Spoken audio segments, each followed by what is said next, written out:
Hello, welcome to another episode of Hobby News Daily. I'm still Danny Black, but today I'm joined by a special guest, Sara Layton. Sarah, how you doing today? I'm doing great. How are you? Good.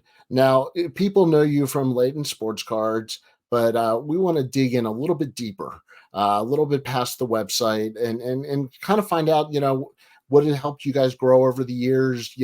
How you see the hobby right now, and just kind of what's made you guys successful. Okay. Hmm. Okay, I think, let's start at the beginning. Let's start at the beginning. How did you were not originally a collector, but you went out and bought some heritage. Is that correct? I don't think it was Heritage. Okay. I honestly don't Archive. know. It was Allen and Ginter. Okay. Okay. It was Allen and Ginter, and the true beginning of it is I went to lunch with a coworker. I was worked in the medical field. We went to lunch one day, and across the street from the little diner we went to was a card shop. Her boyfriend collected, so she's like, "Do you mind if we go in and I want to buy him a couple packs?" And I was like, "Oh, my husband used to collect. I'll get him a few packs." So I bought him a couple packs of cards, and then I did like, which is kind of funny because that's what we do. I opened them, and then I called him to tell him like the cards that he was getting, and he was so upset with me. He's like, "You opened my That's cards?" hysterical. And I was like, "Yeah," because I didn't have that background of collecting. My father collected a lot, but he was the type of person who he really wouldn't let us touch them. Right. It's like these are mine. So I never really had any sort of collecting I might be experience as that a dad. child. Yeah. Well, don't do it too much because, Right. yeah. So I did that, and then after I got done work that day, I went back and I bought a box, and I believe it was Gypsy Queen. Okay. I think So it some I fun it was either product. Allen and Ginter or Gypsy Queen. It was one or the other. Well, so it's fun product either way. Those are some of my Yeah. favorites. Just to break and goof off on. I got an Allen and Ginter watermelon one time, and I said after that, my collecting experience is fulfilled. I got the watermelon. That's so It funny. is. I love Allen and Ginter. So the actual physical shop. When did you guys decide to open that? We actually opened one pretty quickly. We started breaking in September of 2012, and we had like a soft opening in December 2012. And Wow. the ultimate decision making, and that was to get the breaks out of the house because we had a very tiny apartment. So we were just like eat, sleep, and breathing cards all day and all night. And I still worked in healthcare at the time, so I had my own job that I had to go and do. Um, So yeah, we're like, all right, we can't do this in this apartment anymore. And back in 2012, card breaking wasn't what it is today. It was so new, and it was not really known what was going on. Are they really part of the hobby or not type of mentality. So getting a shop also helped us say like, see, we are an actual business. We are real. We are here. We are real. Yeah. We're yeah, we're here, we're here. So that was really the drive initially was get it out of the house. You know what? I've been told that for many years. So maybe you guys are just smarter than me. If you could see everything off camera, it looks like a bomb exploded. We have a Right, very tight cut shot here. Uh, right. Once again, going back to your story, so you were at lunch, which proves that all good things happen over food. Um, Mhm. and one of my favorite traditions is when I have lunch with somebody for the first time, I like to bring a pack of cards to break together, or two packs of Oh, cards. If you meet somebody for a business lunch, and I love doing that. So to hear that this started with a lunch and then right to the card store is like the hobbyist hobby story ever. So that's it's cool, and you guys are very supportive, which is awesome.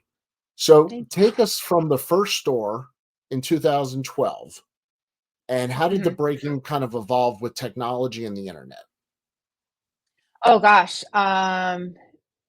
Our old original videos are so funny. So the videos that started in our house, I think our logo was like printed on paper that was attached to cardboard in the background.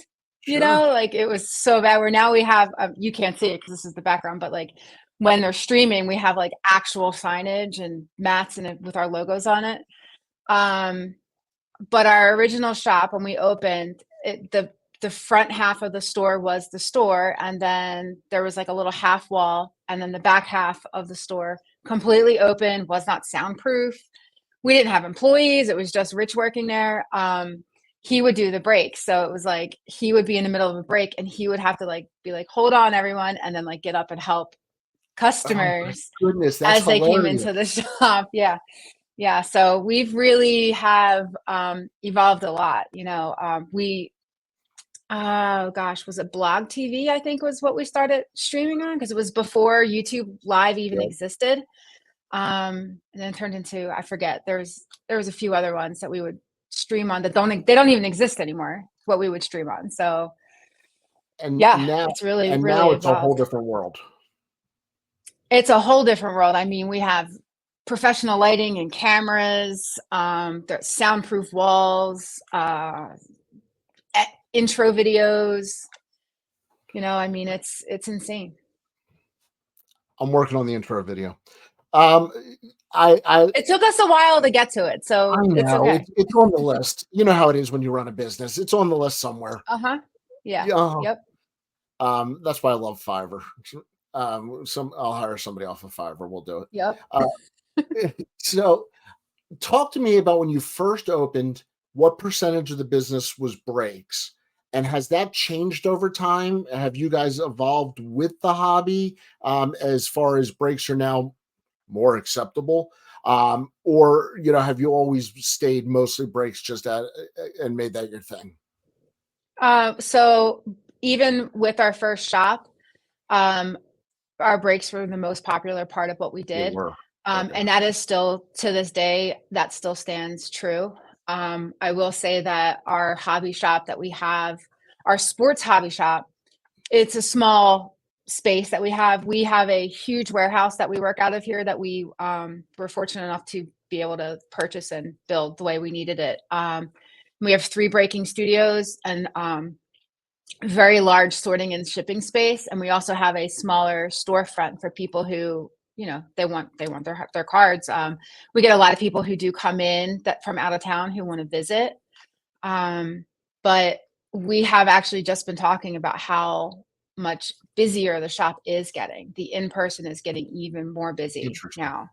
Yeah, so we're actually looking to open a new location Because right now you're or open just a hobby shop. Yeah. and right now you're 7 days a week and you're outside of Mhm. Orlando, correct? That's correct. Um, so how far away are you planning the next shop to be? Not far at all, actually. It's Okay.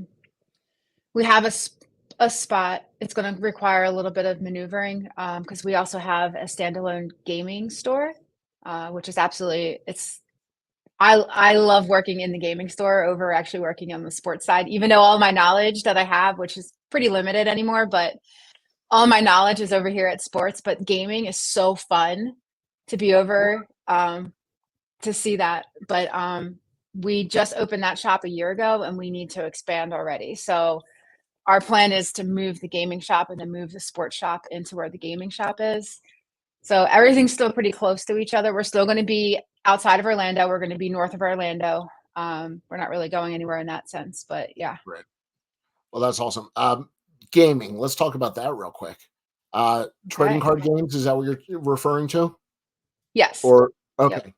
How have you seen that change since the beginning days? Or when did you guys decide that was going to be a big part of it originally, or did it take some time?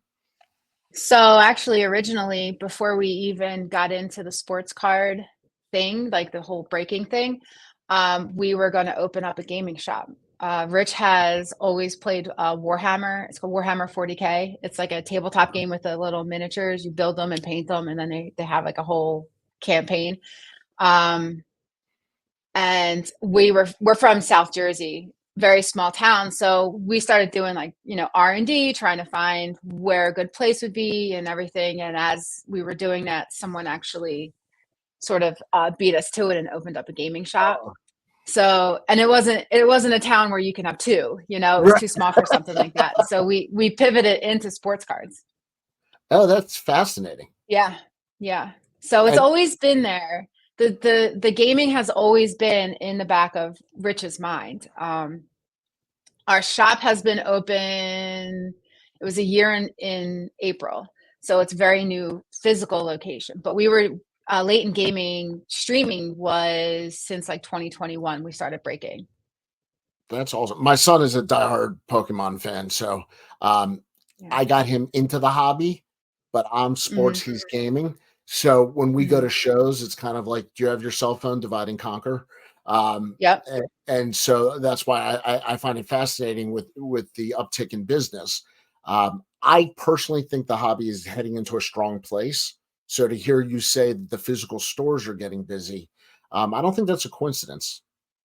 No, I don't either. I don't either. I think it's a good thing. So, are you optimistic for this next year? I am. Yeah, I mean, I see growth for us. So, I mean, I think it's going to be a good thing. Like I said, opening that new location, it's going to be big for us. It'll make us more of a destination spot for sports cards here in Orlando. And, we have a lot of customers who, everyone comes down to go to Disney. Yep. They got to do the family vacations down here and they stop by, and now they're going to be able to stop by and hang out all day and, get the full hobby shop experience with us. Okay, I've got a couple quick questions. Biggest mistake that you've made that you'll fess up to professionally? Professional. Oh gosh. You know, that's a tough one because Or what was a good I learning? don't What want was a to. good learning situation? Everything's a good learning experience, especially when you go into a business. I mean, like I said, I worked in healthcare before we started Layton Sports Cards. Rich was delivering pizzas. We weren't, we didn't become business owners with like a lot of background in like business. So everything we've done has been, you know, a learning experience. It's like, well, we're never going to do that again. We're never going to do, and you just kind of have to be able to adapt and take what you made mistakes on and grow from it, and yeah, I wouldn't even be able to I like guess. the answer of everything. Everything is a Yeah, mistake. Yeah. I mean, that's the that only was way. your reflex, and nothing Yeah. says owner like everything. Yeah, Everything is a mistake. right. um, when you look at how to sell product online, you offer, if I want to buy a box of Bowman from you, I have several options. And I think that's actually You do. fascinating. Can you talk about if Mhm. somebody, is not in the store, but not just participate in a break, but, maybe have the box sent to them or personal? Mhm. What are the options? Because I think it's really interesting. Yeah, I mean, you buy in store. You can also order it online on our website and pick it up in store if you can't hang out. We have that option. But also we have a ship it option for boxes. On our website, it's under like personal boxes. I believe it still says that. And It then when does. you go and yeah, does it? Okay. When you select the one you want, there's a drop down that says like rip it, ship it, I think. So you can either have it ripped live and then shipped to you, ship the cards to you. Now, something like Bowman, I think we're going to have where you're not going to get all your base cards, but if you do a ship it, I thought I turned that off. For a ship it, you can you get everything. You get the whole box shipped to you. And Yeah. right now, some sort of miracle, we are shipping like same and next day. So it's a good time to order boxes. Subtle hint, everybody. I'm a diehard baseball fan, which is the reason I had to ask about the Bowman. One of the questions that I'm asking everybody, because the shop owners I've talked to are spread across the country. Locally Mhm. for you, what teams sell well? Well, Orlando Magic. Sure. That's really what we have here. Tampa Bay Rays as well. But I think it's hard. It's not. Orlando is nobody. The joke is like no one's actually from Orlando. Everybody just ends up here. So it's always a mix of players because we're from New Jersey, so I'm a Phillies fan, which you said you worked for the Braves, which I didn't boo when you said that, but And I I live in thought it. Baltimore. So we have no reason to get along for baseball, but it's fine. No, not at all. So it's really, we have to keep the shop stocked with an array of teams and players because it could be anybody here. That's one of the questions that I've been shocked at the answers to, is how hands-on the owners have had to be on the sports news cycle to make sure that the cards in the Mhm. hobby are mirroring what's going on, because one way or the other you can look bad. You can be way underpriced on something or way overpriced on something, and it's Right. neither way is good. Right. Right. You're right. From the very beginning when Rich started, he would have, I mean, he could use it as an excuse, but he would watch it anyway, ESPN, and just, you had to know what's going on with all the players at all times. So when you're streaming, if you pull a card of that player, you can talk about what is going on. We actually have televisions in all of our studios. So while they're breaking, they can, like the game. They watched the Celtics game last night, That's so fascinating. that you can be up on what's going on, while everyone who's watching the breaks are probably watching the same sporting events. So we do try to keep everybody up into what's going on. But the same thing, like if somebody had a great game and we don't know it, and all of a sudden everybody's coming into the shop to buy this player, and we Right, have to go through, a backstock and like, okay, we're going to put out more of Tatum or whoever, right. because they had a great game last night. So you really have to be up on all of it. I was about to say, because otherwise people come in and they're looking for it and they may not speak up. They may speak up, but you don't know. Um, That's right. I mean, a lot of people do. There are people who come in and they say hello and then they sit down and they just start going through the boxes and that's it. And then they leave and they say, have a nice day. You don't know what they wanted. You don't know anything. Even if you try to talk to them, they're just like, leave me alone. I'm good. I want to just sort through my cards and see what's here and see if there's anything I like. But, you can't have everything out. There's not enough space for that where we're at. So, um, yeah, you got to make sure you know what's going on. Talk to me about your interest and learning curve in the hobby. Um, did you try to do it formally, or was it just repetitive nature of doing so many that it was almost osmosis? I'm going to go with the repetitive. Yeah. For myself anyway, I mean, I attended the industry summit and everything from the time that we went into business, and it's just, I mean, you learn from everyone who's around you. Every time you go up to somebody, you really do have to, ask them questions, even if you don't think they're going to answer it, and you just kind of learn as you see other people, or as we're doing. Like I said, like we've made plenty of mistakes over the years, and you just learn from it and you move on. And it's like, oops, okay, let's fix this and go forward.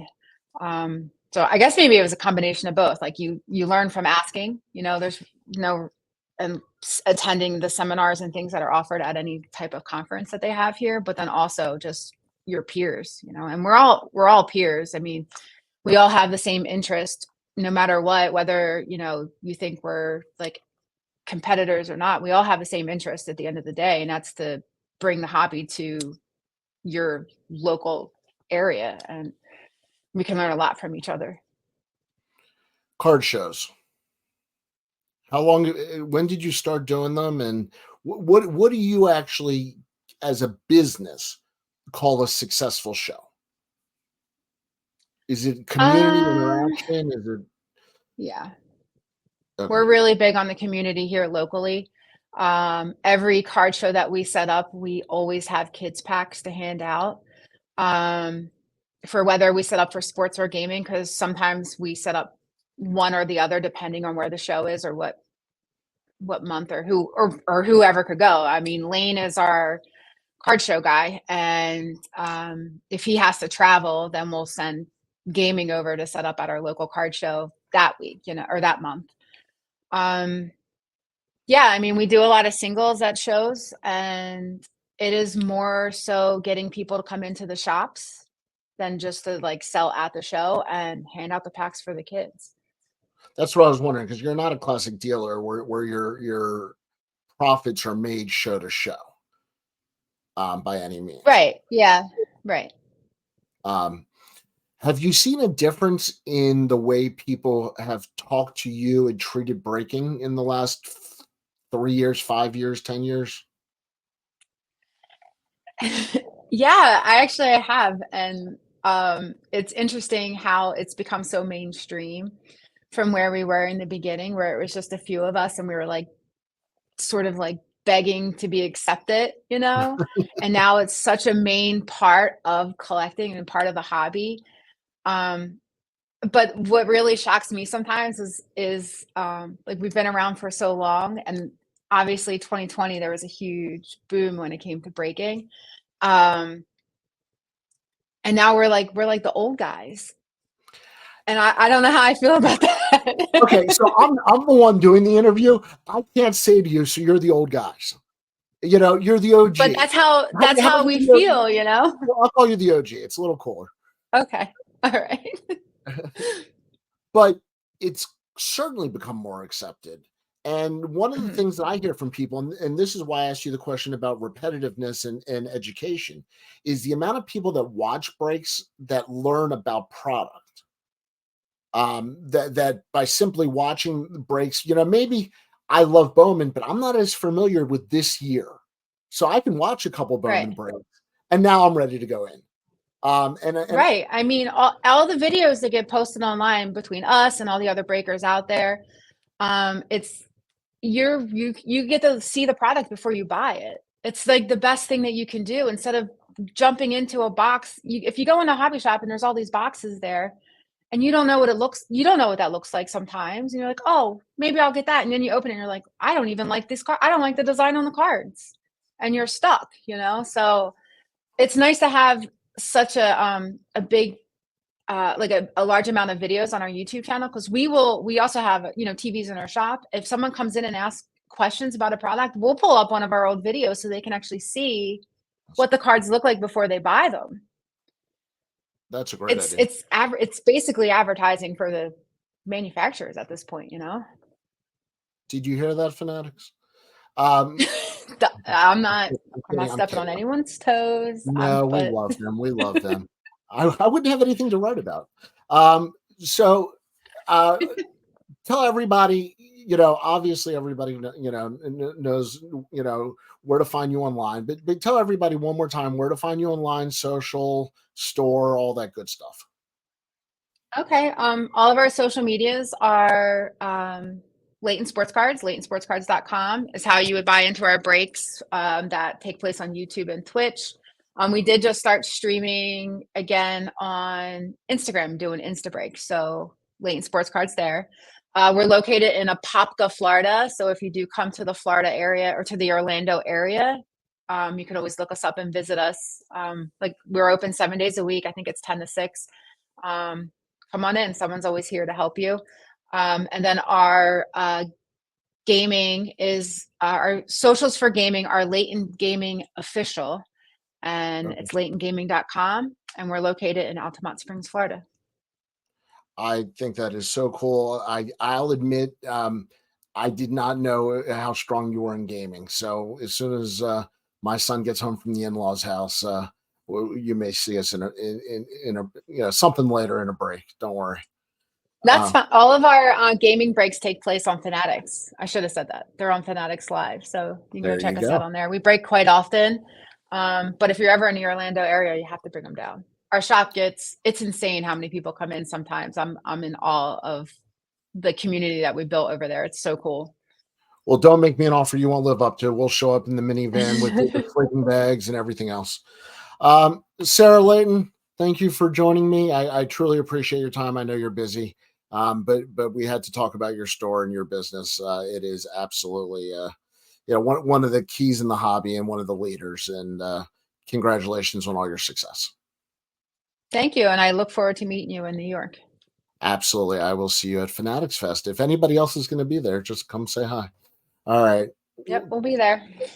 Catch you next time on Hobby News Daily. Thank you so much. Take care.